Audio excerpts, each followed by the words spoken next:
नमस्कार दोस्तों, स्वागत है आप सभी का हमारे चैनल चारू चौधरी में। आज इस वीडियो में मेरे द्वारा जो पाठ पढ़ाया जाने वाला है वो है कक्षा 5 विधि का सत्र जो है इसका द्वितीय है और उसका 9वें नंबर का पाठ, यानी इसका सत्र 2 का पहला पाठ है और वैसे इसका नंबर है 9, जो देख कर भी नहीं देखते पाठ का नाम है। तो हेलन केलर ने ये पाठ लिखा है। हम इस पाठ को पढ़ने जा रहे हैं। मेरे द्वारा इसके प्रश्न उत्तर जो हैं वो भी अपलोड कर दिए जा चुके हैं, तो इससे संबंधित कोई भी प्रश्न हो तो आप मुझसे पूछ सकते हैं। सुख का एक द्वार बंद होने पर दूसरा द्वार खुल जाता है, लेकिन कई बार हम उस बंद द्वार की ओर इतनी तल्लीनता से ताकते रहते हैं कि हमारे लिए जो द्वार खोल दिया गया है हम उसे देख नहीं पाते। तो जिसका अर्थ क्या है, हेलन केलर कहती है कि हमारे संसार में बहुत सारे सुख भी हैं और दुख भी हैं। तो अगर सुख का एक द्वार बंद हो गया, यानी हमारे पास जहाँ से हमको हैप्पीनेस मिल रही है उसका एक गेट हमारे पास बंद हो जाता है, तो कहीं ना कहीं से दूसरा गेट भी खुलता है। परंतु हम जो गेट बंद हुआ है उसकी ओर इतने फोकस्ड रहते हैं, उसकी तरफ हमारा इतना ध्यान होता है कि हम जो दूसरा द्वार है उसे देख ही नहीं पाते। तल्लीनता यानी मग्न होकर, फोकस्ड होकर। इसलिए कभी कभी मैं अपने मित्रों की परीक्षा लेती हूँ, यह परखने के लिए कि वह क्या देखते हैं। तो हेलन केलर क्या कहती हैं कि मैं मित्रों की परीक्षा लेती हूँ, वे क्या देखते हैं। हाल ही में मेरी एक प्रिय मित्र जंगल की सैर करने के बाद लौटी।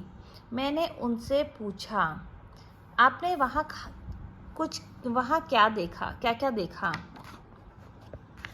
तो हेलन केलर की जो फ्रेंड है वो जंगल की सैर करके लौटी थी, तो हेलन केलर ने पूछा, आपने वहाँ पे क्या क्या देखा। तो उसने कहा, कुछ खास तो नहीं, उनका जवाब था। मुझे बहुत अचरज नहीं हुआ, क्योंकि मैं अब इस तरह के उत्तरों की आदी हो चुकी हूँ। मेरा विश्वास है कि जिन लोगों की आंखें होती हैं वे बहुत कम देखते हैं, वे देखकर भी नहीं देखते। तो उनकी मित्र जब जंगल से लौटी तो उन्होंने पूछा कि आपने क्या देखा। उसने कहा, कुछ खास नहीं। क्या यह संभव है कि भला कोई जंगल में घंटा भर घूमे और फिर भी कुछ विशेष चीज ना दिखे। मुझे जिसे कुछ भी दिखाई नहीं देता फिर भी सैकड़ों रोचक चीजें मिलती हैं, जिन्हें मैं छूकर पहचान लेती हूँ। मैं भोजपत्र के पेड़ की चिकनी छाल और चीड़ की खुरदरी छाल और उसको स्पर्श करने से ही पहचान लेती हूँ। तो वो कह रही है कि 1 घंटे मेरी सहेली जंगल में घूमी और उसके बाद भी कहती है कि मैंने कुछ नहीं देखा। ऐसा क्या पॉसिबल है क्या? अभी हेलन केलर जो है, जिनको दिखाई नहीं देता, जिनको सुनाई नहीं देता, जो बोल नहीं सकती, वो कहती हैं कि मैं चीज़ों को, सैकड़ों रोचक चीज़ें जो मिलती हैं उन्हें छूकर पहचान लेती हूँ। मैं भोजपत्र के पेड़ की चिकनी छाल और चीड़ की खुरदरी छाल और उसको स्पर्श करने से ही पहचान लेती हूँ। वसंत के दौरान मैं टहनियों में नई कलियां खोजती हूँ। मुझे फूलों की पंखुड़ियों की मखमली सतह छूने और उसकी घुमावदार बनावट महसूस करने में अपार आनंद मिलता है। अपार यानी बहुत सारा आनंद। इस दौरान मुझे प्रकृति के जादू का कुछ एहसास होता है। वो बताती है कि मतलब नेचर जो है वो कितना सुंदर है, वह फीलिंग उनको आती है। कभी जब मैं खुशनसीब होती हूँ तो टहनी पर हाथ रखते ही किसी चिड़िया के मधुर स्वर कानों में गूंजने लगते हैं। अपनी अंगुलियों के बीच झरने के पानी को बहते हुए महसूस कर मैं आनंदित हो उठती हूँ। मुझे चीड़ की फैली पत्तियां तथा घास का मैदान किसी भी महंगे कालीन से अधिक प्रिय है। देखिए, ये प्रश्न भी पूछा गया है कि लेखिका को महंगे कालीन से अधिक क्या प्रिय है। तो मुझे चीड़ की फैली पत्तियां तथा घास का मैदान। बदलते हुए मौसम का समा मेरे जीवन में एक नया रंग और खुशियां भर जाता है। कभी कभी मेरा दिल इन सब चीज़ों को देखने के लिए मचल उठता है। अगर मुझे इन चीज़ों को सिर्फ छूने भर से इतनी खुशी मिलती है तो उनकी सुंदरता देखकर तो मेरा मन मुग्ध ही हो जाएगा। परंतु जिन लोगों की आंखें हैं वे सचमुच बहुत कम देखते हैं। इस दुनिया के अलग अलग सुंदर रंग उनकी संवेदना को नहीं छूते। मनुष्य अपनी क्षमताओं की कभी कद्र नहीं करता। वह हमेशा उस चीज की आस लगाए रहता है जो उसके पास नहीं है।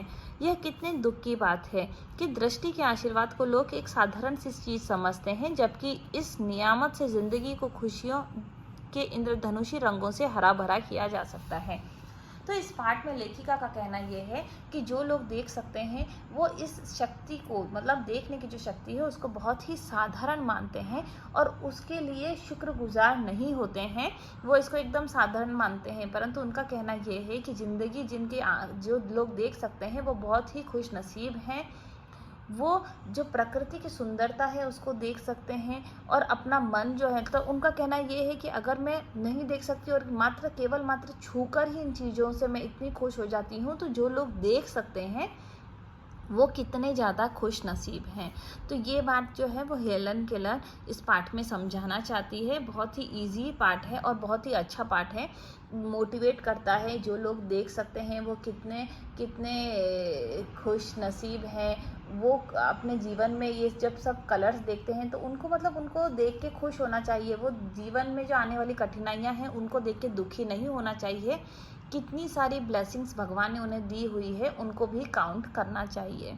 तो लोगों को पॉजिटिव बनाए रखने के लिए पाठ कहा गया है, लिखा गया है हेलन केलर के द्वारा, जो कि ना बोल सकती हैं, ना सुन सकती हैं, ना देख सकती हैं, ऐसी हेलन केलर रही हैं। उनके बारे में अभी हम और जानते हैं। हेलन केलर का जन्म जो है वो हुआ है 27 जून 1880 में। शिक्षा उन्होंने ली है प्रारंभिक शिक्षा Perkins institute for the blind and और स्नातक की डिग्री रेडक्लिफ कॉलेज से ली। कार्यक्षेत्र है उनका विश्व प्रसिद्ध वक्ता, राजनीतिक सामाजिक कार्यकर्ता एवं लेखिका। रचनात्मक कार्य है पहली मूक बधिर एवं दृष्टिबाधित स्नातिका केलर ने ब्रेल में लेखन कार्य किया।